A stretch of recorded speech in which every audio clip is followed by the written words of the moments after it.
Whether it was all these places, generally, I attended church. Okay, fast forward. I met Wendell Johnson in 1953, January, through his sister, Hazel, who arranged a blind date. He was home from the Army, a handsome man. That was January. We were married June 5th.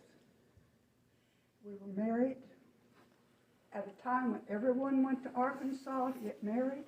I said, I won't go to Arkansas.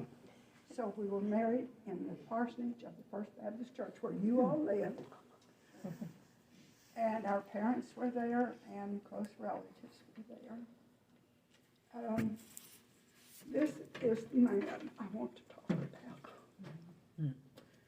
My dear husband, the most compassionate, caring man ever. You all know, most of you know his history. Diagnosed with kidney failure, on dialysis for 5.5 years, which we did at home. 3 transplants. The first 2 were not successful, but they saved his life. You were here then. The third one came June the 29th, 1984. I was in school at Springfield. Actually, I went to college because I challenged my husband. I said, someone wanted me to go to school, and I said, oh no, I can't do that. He said, if you think I'm holding you back, you've got another thing coming. And on a dare, I enrolled in college, scared to death. Graduated. I went 2 summers. I had to go to Springfield. You didn't have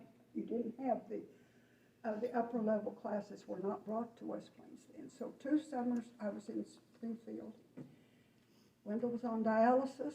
Our son Robert did his dialysis then. So summer session in Springfield, 1984. Home.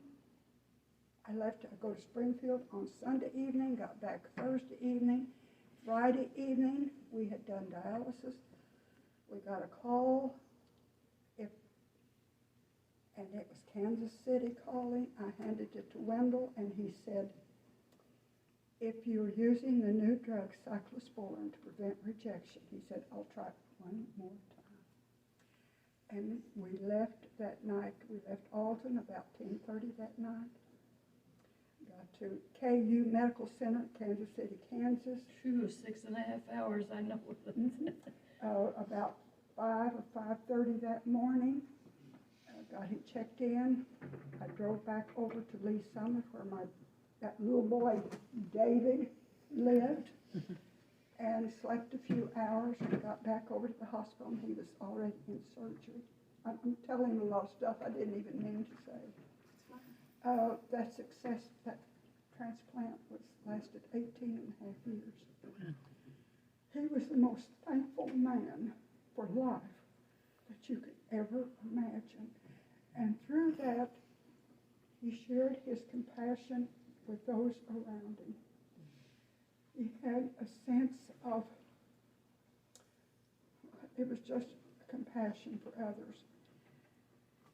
When I began teaching, he became an excellent cook, and he started to say his rolls of he stuff baked he pies and everything, and he shared them with those others that were housebound or whatever. His last illness.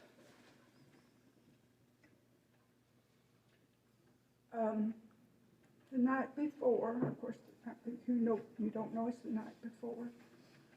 I was hesitating. It was in West Plains, in the hospital, and I knew things weren't going well, and I didn't really want to leave. And he said to me,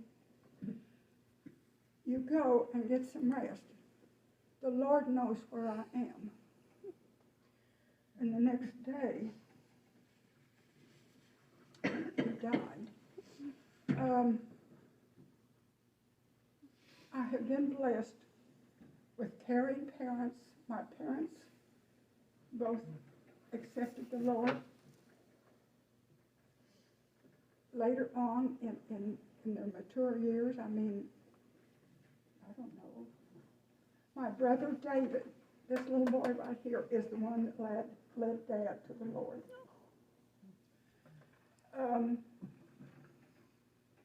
So I guess I've been blessed.